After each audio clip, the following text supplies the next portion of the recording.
අද්විතීය 200 Mbps speed එකකින් ශ්‍රී ලංකාවේ වේගවත්ම සහ පුළුල්තම හෝම් බ්‍රෝඩ්බෑන්ඩ් සම්බන්ධතාවය වන SLT මොබිටෙල් දේශීය ෆයිබර් බලවේගය ඔබත් අදම අත්විඳින්න. හරිම සුදුයි.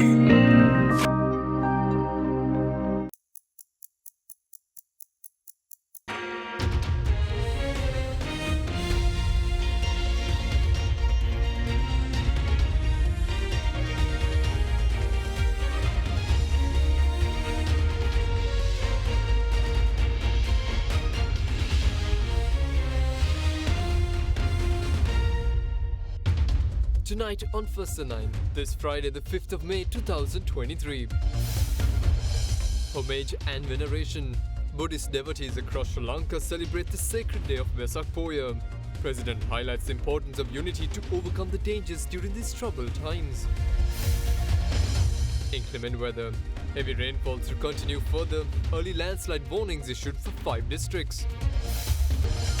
Non-aligned. Russian ambassador in Colombo praised Sri Lanka for its stance on the Russian-Ukraine war.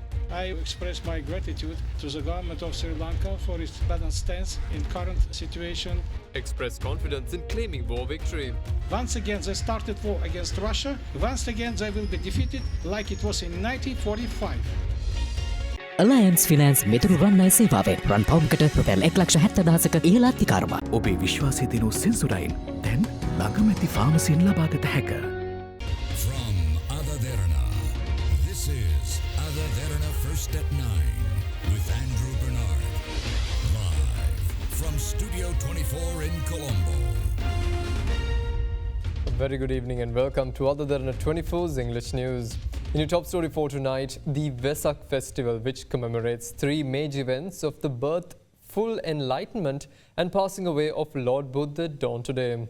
Buddhists all over the world mark the festival by engaging in various religious activities and by illuminating the streets with massive pandals and Vesak lanterns. This year round, Buddhists in Sri Lanka are celebrating the festival during a period where the country is recovering from an unprecedented economic crisis. Vesak, the day of full moon in the month of May, is the most sacred day to millions of Buddhists around the world. Vesak commemorates 3 significant events in the Buddha's life. It was on the day of Vesak 2.5 millennia ago in the year 623 BC that the Buddha was born. It was also on the day of Vesak that the Buddha attained enlightenment, and it was on the day of Vesak Buddha passed away in his 18th year. This year, Vesak is celebrated by Sri Lankans during a period when the country is recovering from an unprecedented economic crisis. The Buddha Rashmi Vesak Zone, the national Vesak celebration organised by the Hunupitiya Gangarama Temple in Colombo, was inaugurated by President Ranil Wickremesinghe on Tuesday. According to the President's office, the Vesak program includes various events organised at the Goldfish Shangri-La Green and Presidential Secretariat premises during the Vesak week, including today and tomorrow.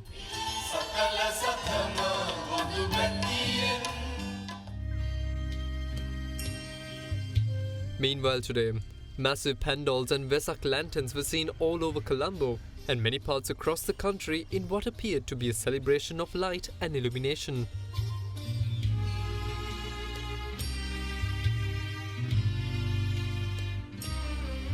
Further, many religious activities such as silk campaigns, Bodhi Pujas, Dansals and Vesak devotional songs were organized to celebrate the Vesak festival. Apart from Sri Lanka, many Asian countries including India, Japan, Singapore, Thailand and Taiwan celebrate the festival of Vesak as well.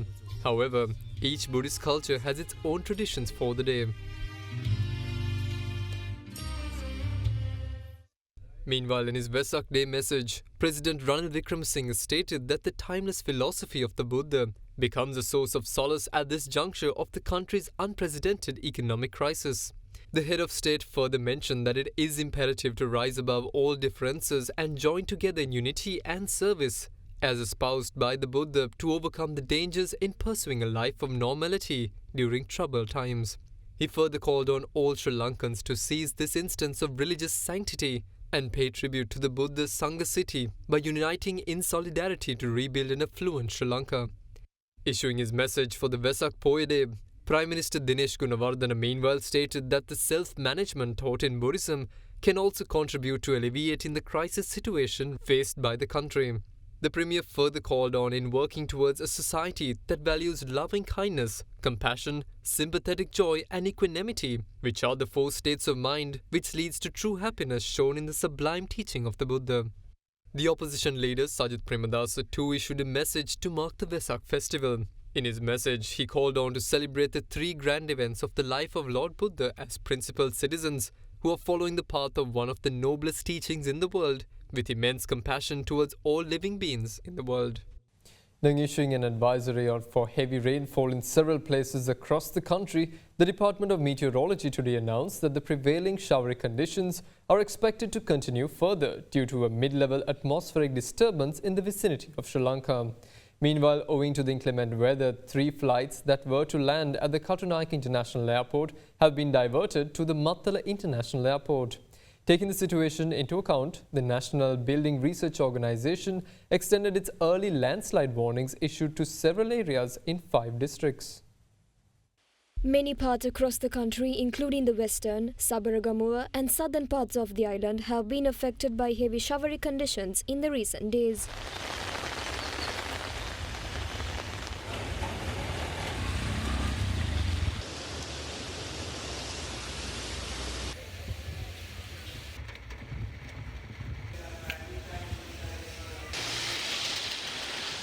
During the past 24-hour cycle ending at 8 am today, the highest rainfall of 171.1 millimeters was recorded from the Katunayake area.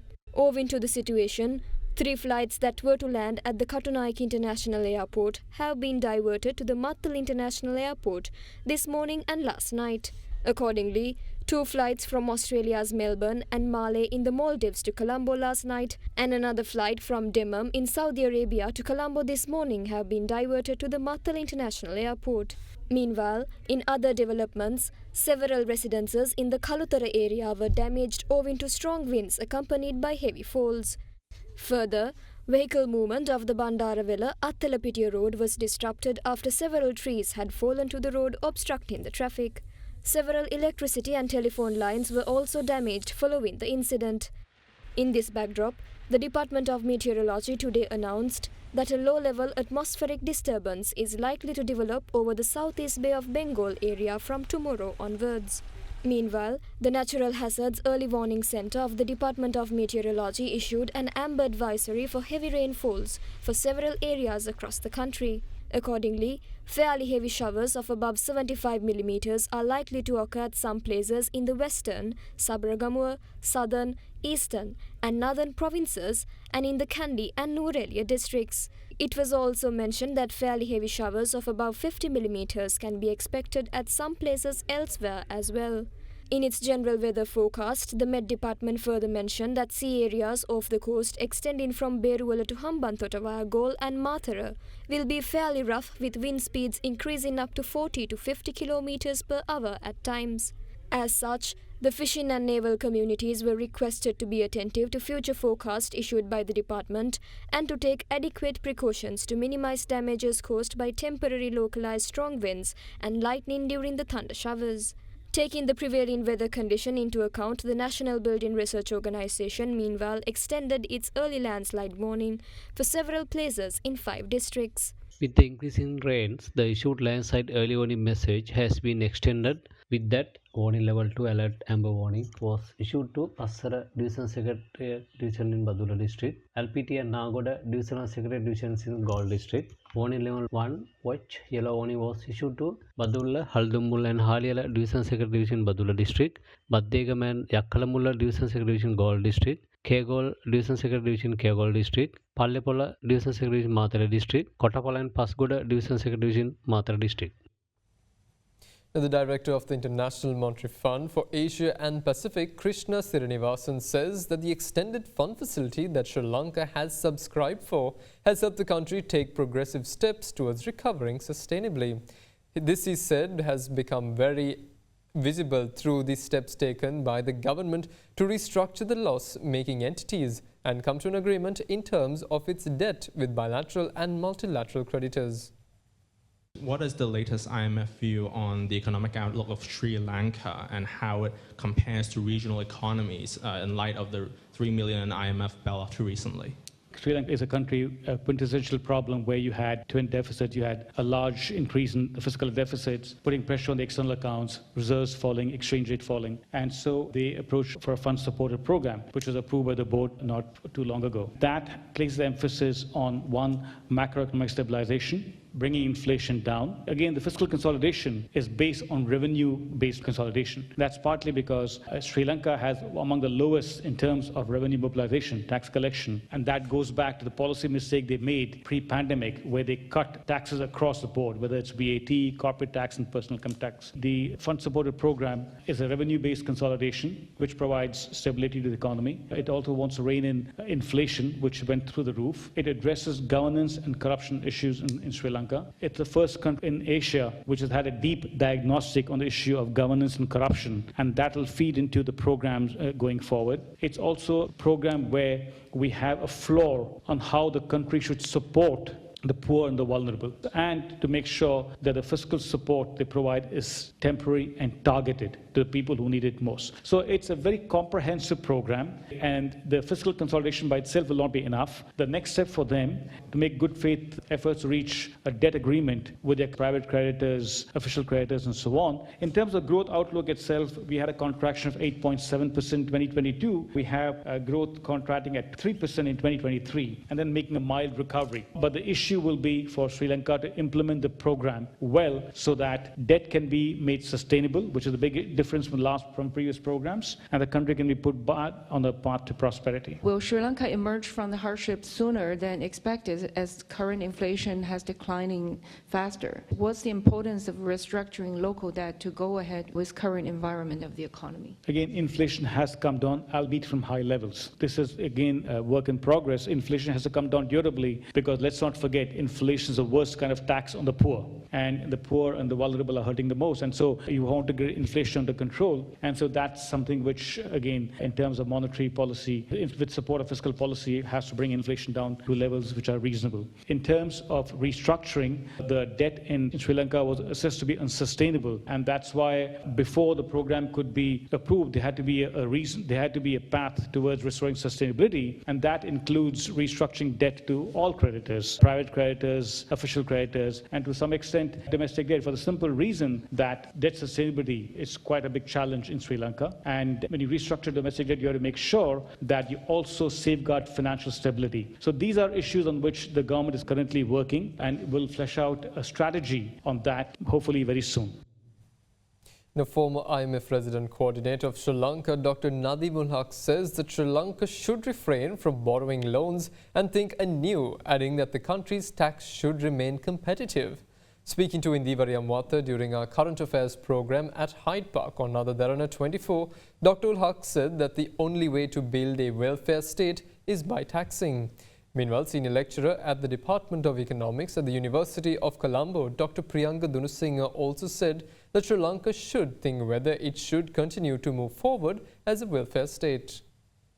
We're talking about an increased tax burden here on the people and the middle income population. That segment of society hardly hit as well. What is your analysis here? These are some recommendations given by the International Monetary Fund. The IMF has a standard prescription that it gives every country. And of course it will, because when you're in trouble, let's say when you are in an emergency ward, supposing you've broken your leg or something, the emergency doctor will tell you to lie down and do nothing because there's nothing else that's possible. Once you get out of the emergency ward, you have to look after yourself, you have to go through the pain, and then you have to rebuild the health in your leg. South Asia in general, we are not a people. India's waking up somewhat, but not fully. We do not give economic policy or economic welfare due importance. For us, politics is far more important than economics. And then we've got a very arrogant politics. We've got a problem. The next thing is important thing is we keep doing the same thing. We have done these welfare schemes before. We have asked officials to plan out micro enterprises and put people to work on those. I'm afraid we have to break the past. Yes, officials tried to run these schemes. No, officials can't do it. I'm afraid our official system has failed. Asking them to do things is throwing money down the drain. Asking them to provide education is throwing money down the drain. We really have to think anew. Tax, IMF will say, give more tax, and of course you have to tax more because you've taken on a huge amount of debt. I think let's begin. My now telling our governments, please don't borrow anymore. Forget borrowing. We have to reduce our debt over there, and it won't be easy. It won't be done tomorrow. It'll take 10, 15 years to reduce our debt, but that'll only happen if we agree. Guys, you can't borrow anymore. If you borrow anymore, please tell the people what you're borrowing for. On the taxes, we're in a very strange situation. You tax more, people will take their money out of the country. It's now a globalized world. Money doesn't stay put. So you have to make sure that your tax system remains low and competitive. Like Dubai has no income tax. We have to make sure we realize Dubai has no income tax. Dubai is a tax-free haven. We have to create a tax-free haven. I think, quite frankly, Sri Lanka should be a tax-free haven. Why should Sri Lanka tax so heavily? But if you want to build a welfare state, you have to tax heavily. Income taxes.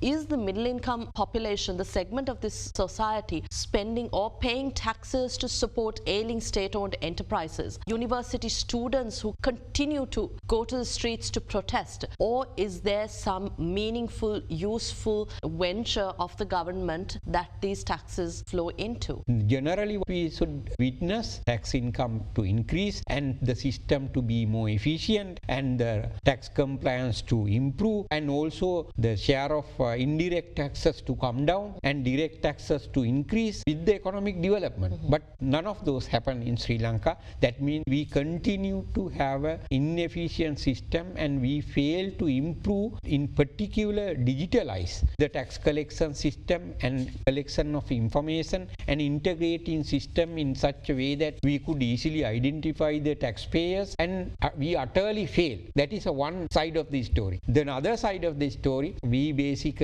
collect taxes right now mostly from the pay taxes, but finance welfare measures, I mean, we are overburdened with, to a greater extent, overburdened, and also we provide some subsidies, low electricity prices, low water prices. Right now, because of this current economic crisis, we have adjusted prices of services offered by state-owned enterprises. But actually, something that we really need to think, can we go ahead with such a welfare state? Who can basically finance it, and what would be the ultimate outcome of such higher taxation? And whether finance move out of the country, businesses and the experts, right now we could see that a lot of professionals are moving out. One reason sometimes they cited is the higher taxation. But I think most important thing is to make this taxation fair, convert it to a fair system. Right now, we know that there is a sizable segment in the society who are eligible to pay taxes, but they do not. And also those who pay also pay less than the due amount. Actually, this system is maintained by the corrupt officials as well as the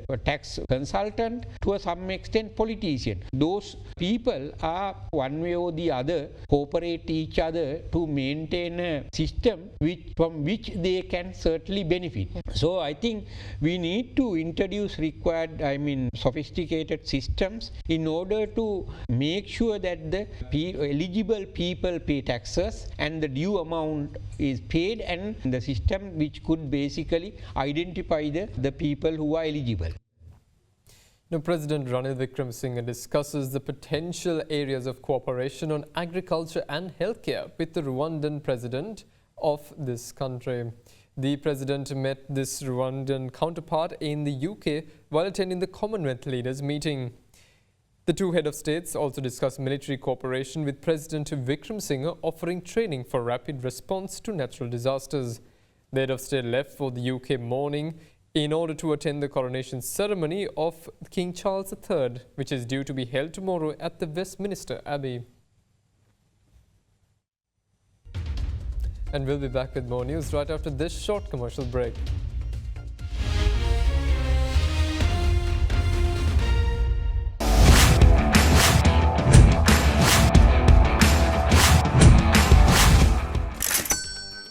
ගොඩමඩ පෙරලි කරන බලපුළුවන්කාරයා මහින්ද්‍රා යුවෝ ඩීමෝ වෙතින්. වැඩම ගොඩයි ගොඩම තමයි ස්වරාජ් tractor ඩීමෝ වෙතින්. මේ අලුත් අවුරුද්දේ හිත පිරෙන ගනුදෙනුවකට හොඳම තැන හිත ගිය තැන බැංකුව HNB.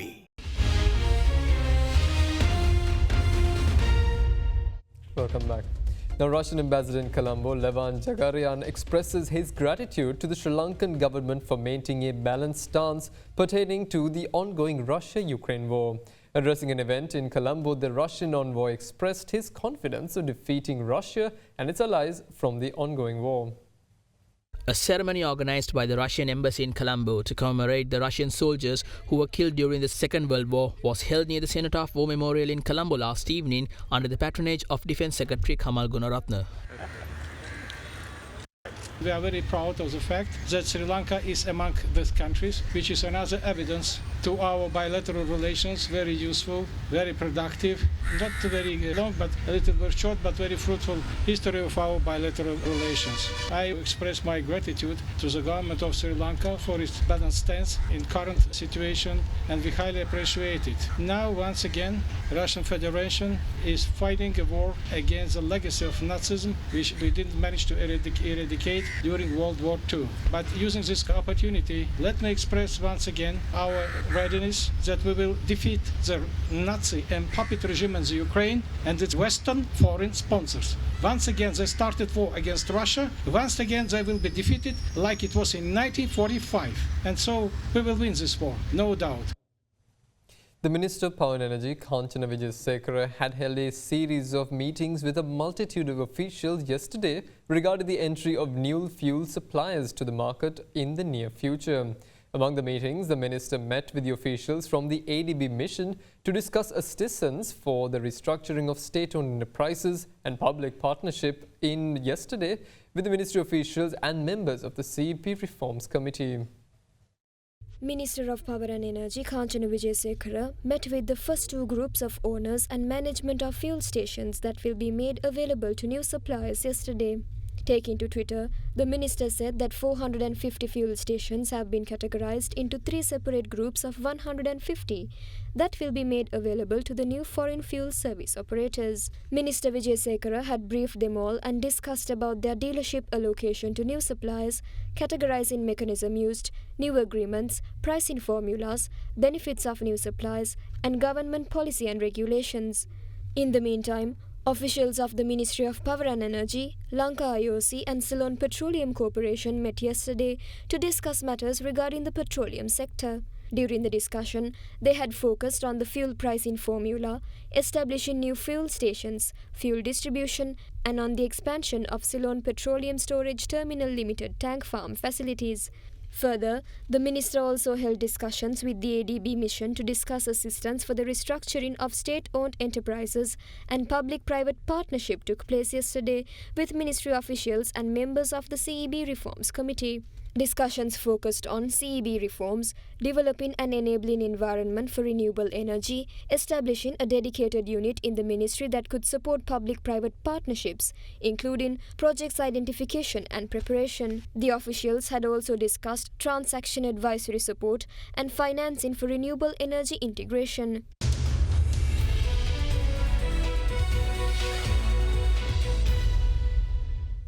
Now, global oil prices jumped today but was set for a third week of losses after sharp declines earlier in the week on fears about interest rate hikes, US banking sector problems and slowing Chinese demand. Brent crude rose by 3.9% to end the day at $75.36. Meanwhile, the US West Texas Intermediate was 4.3% to end the day at $71.51 after 4 days of declines that sent the contracts to lows last seen in late 2021. The Brent benchmark was on track to finish the week with a decline of about 5.2%, while the WTI was set for a 6.6% loss, despite heading for their biggest daily percentages rise in a month. Meanwhile, a better-than-expected jobs report helped ease some fears of an imminent economic downturn, spurred in part by renewable banking fears. Meanwhile, in China, factory activity contracted unexpectedly in April, as orders fell and poor domestic demand dragged on sprawling manufacturing sector. However, expectations of potential supply cuts at the next meeting of the OPEC Plus producer group in June have provided some price support.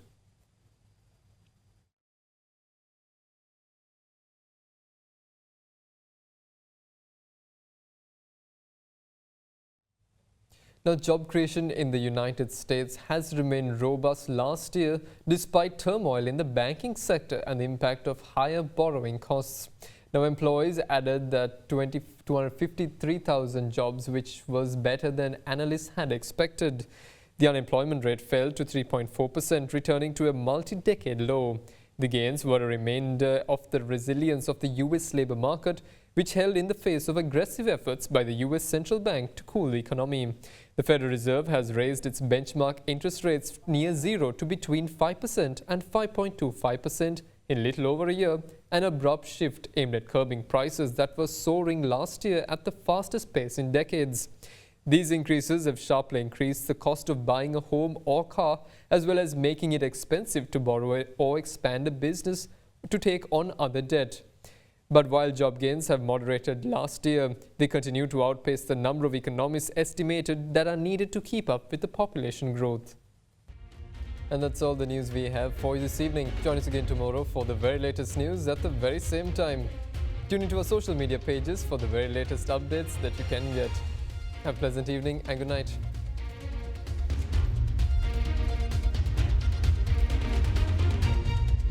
For news and information you can trust 24 hours a day, visit AdaDerana.lk.